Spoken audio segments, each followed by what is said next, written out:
Sementara itu, pemirsa, Kepala Badan Karantina Indonesia Sahat M. Panggabean melakukan sidak di Terminal Peti Kemas Pelabuhan Tanjung Perak, Surabaya terkait laporan anggur muscat impor yang mengandung residu pestisida berbahaya. Sidak yang dilaksanakan bertujuan untuk memastikan semua komoditas tumbuhan yang masuk ke Indonesia memenuhi prosedur karantina sesuai dengan regulasi keamanan pangan. Sahat menuturkan keberadaannya di Jawa Timur selama 3 hari adalah mengcross-check sejumlah komoditi impor, salah satunya adalah buah anggur. Usai itu, pemirsa, usai melakukan pengecekan sejumlah barang, terutama sektor pertanian, Sahat memastikan seluruhnya aman.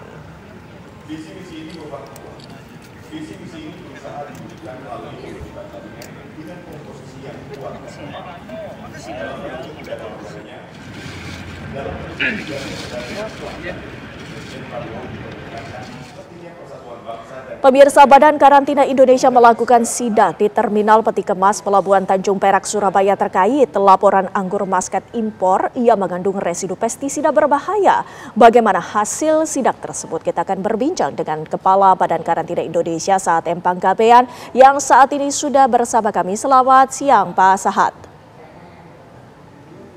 Ya, selamat siang, Mbak. Pak Sahat, bagaimana hasil sidak yang telah dilakukan? Apa saja yang perlu diperhatikan, Pak Sahat? Ya, baik.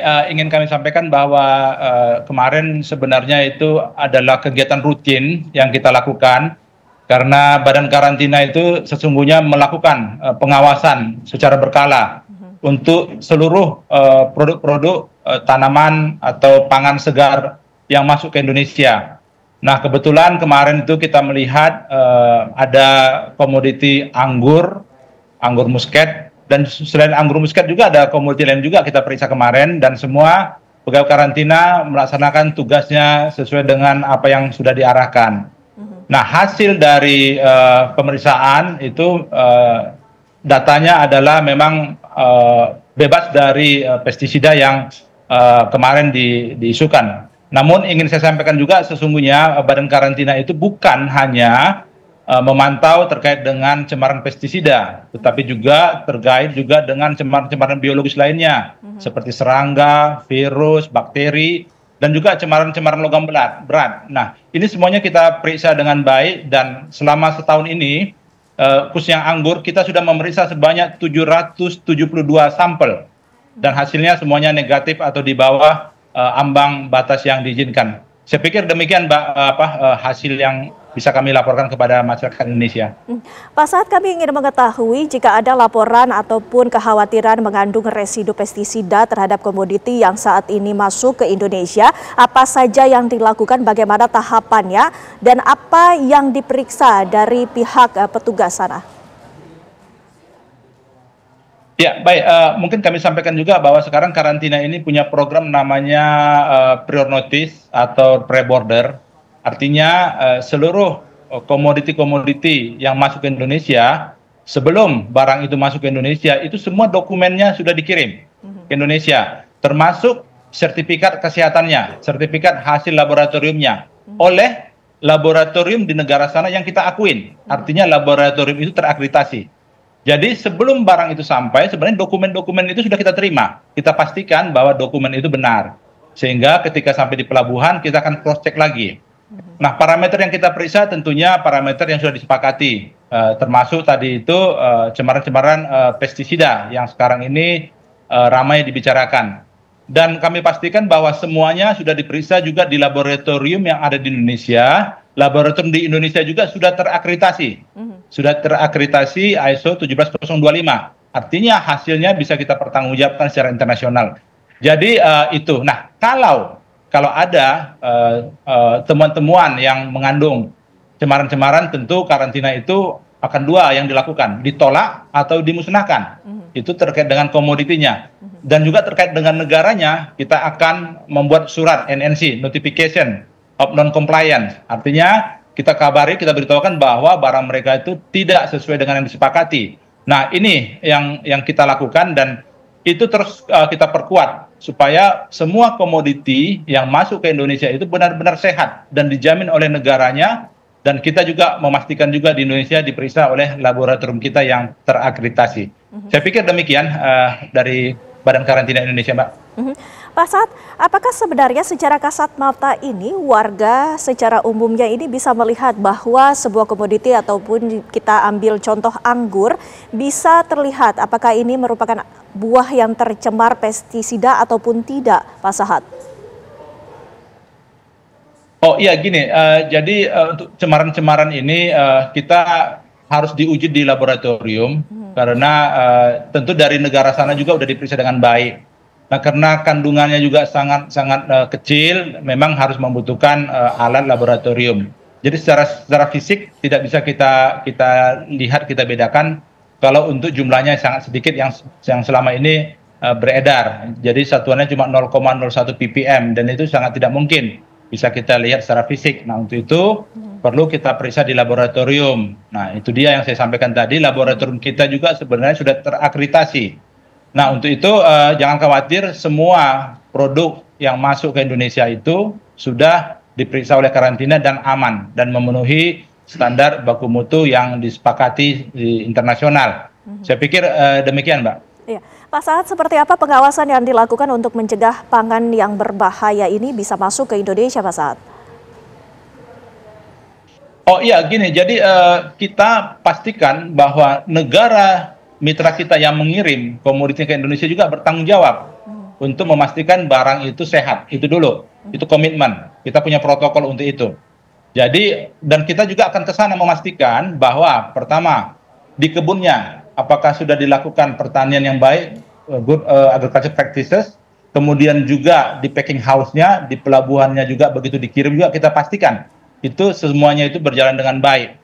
Nah juga kita pastikan juga di Indonesia juga kita periksa. Jadi kita yakin bahwa di negara sana pun pihak mitra kita itu bertanggung jawab, negaranya bertanggung jawab. Dan juga tentu pelaku usahanya bertanggung jawab. Nah ini komitmen-komitmen ini yang terus kita jaga dengan negara-negara mitra kita, dan kami Badan Karantina Indonesia juga akan melakukan monitoring ke negara asalnya di mana komoditi itu berada di seluruh dunia, bukan hanya isu Cina aja, di seluruh dunia yang komoditinya akan masuk ke Indonesia, kami akan melakukan survei juga, monitoring juga ke lokasi di mana komoditi itu dibudidayakan.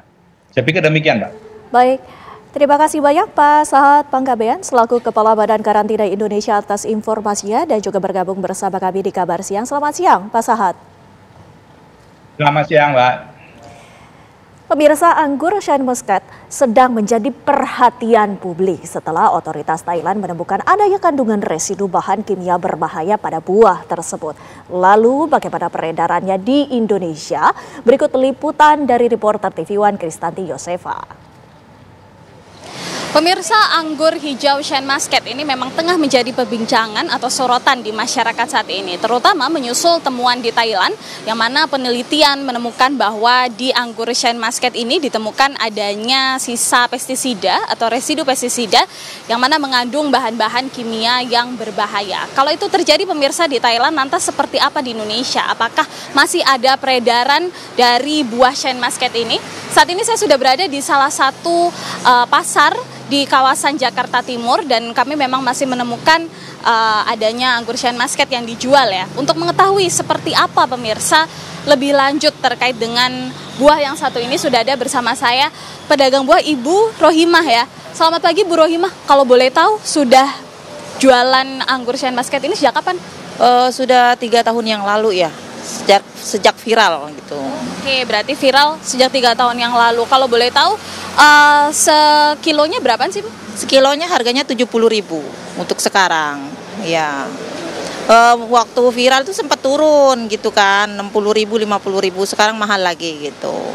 Banyak dicari masyarakat nggak sih Bu? Laris nggak sih? Laris banget waktu ininya viral tuh, laris banget sampai habis 5 krak dalam sehari gitu. Kalau boleh tahu Bu, ini dapat anggurnya dari mana? Pasar Induk Kramat Jati. Ini buahnya impor ya? Impor semua. Dari mana? Untuk ini ada yang dari China sih. Nah, kan beberapa waktu belakangan rame nih Bu ya info tentang kalau di Thailand katanya ditemukan sisa pestisida. Kalau tanggapan dari Bu Rohimah sendiri selaku penjual seperti apa sih Bu? Kalau saya sih baru dengar, cuman untuk tanggapan seperti itu khawatir juga sih ya akan mengurangi pembeli gitu ya. Tapi untuk sekarang ini sih masih pembelian bagus ya, nggak ada keluhan atau komplain dari masyarakat, belum ada gitu. Oke, Bu, kalau boleh ditunjukin dong perbedaannya antara buah anggur Shine Muscat ini dengan anggur yang biasa seperti apa sih mungkin? Kalau perbedaannya tuh ya, kalau ini kan lebih enak, dimakannya juga lebih krekes gitu daripada anggur biasa. Kalau itu kan udah umum dari zaman dulu udah ada. Kalau ini kan baru ya, udah 3 tahun ini adanya. Kalau dari Bu Rohimah sendiri, harapannya buat pemerintah Indonesia seperti apa sih menanggapi adanya kasus ini?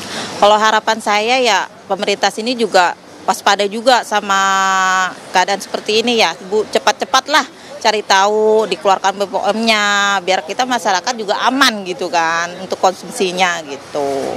Oke, baik. Terima kasih banyak Bu Rohimah. Itu tadi pemirsa perbincangan saya dengan salah satu penjual buah di kawasan Jakarta Timur. Nah, untuk mengetahui seperti apa tanggapan dari konsumen, juga ada salah satu pembeli yang akan kita coba wawancarai.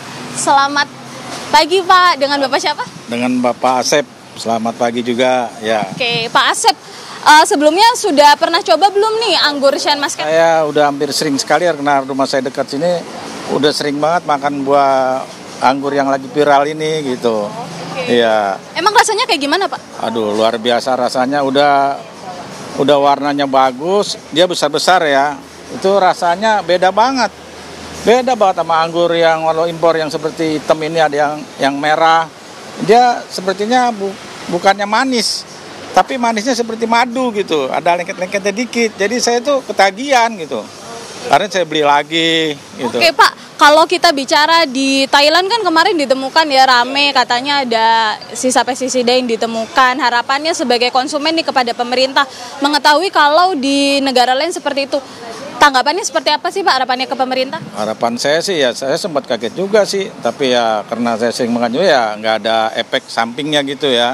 Cuman saya minta pemerintah lebih jeli lagi lah, lebih teliti lagi sebelum buah impor itu masuk ke Indonesia, diteliti dulu, jangan sudah kejadian begini baru diviralin atau ada bahan kimianya. Itu jadi membuat yang konsumen yang udah suka jadi kembali nggak suka lagi atau dia ngurangin ya gitu aja. Nah, itu tadi pemirsa perbincangan saya juga dengan salah satu konsumen ya yang juga pernah mencoba buah Shine Muscat dan juga berharap hal yang sama kepada pemerintah untuk semakin waspada dan juga meningkatkan regulasi ketika menerima buah impor dari negara lain. Kemarin pemirsa Kepala BPOM RI yakni Taruna Ikrar menyatakan juga akan bekerja sama dengan Kementerian Pertanian terkait dengan kasus ini dan kita tentu menunggu seperti apa nanti hasil dari kerjasama di antara kedua lembaga negara ini. Dari Jakarta, Kristanti Yosefa, Firdaus, TV One mengabarkan.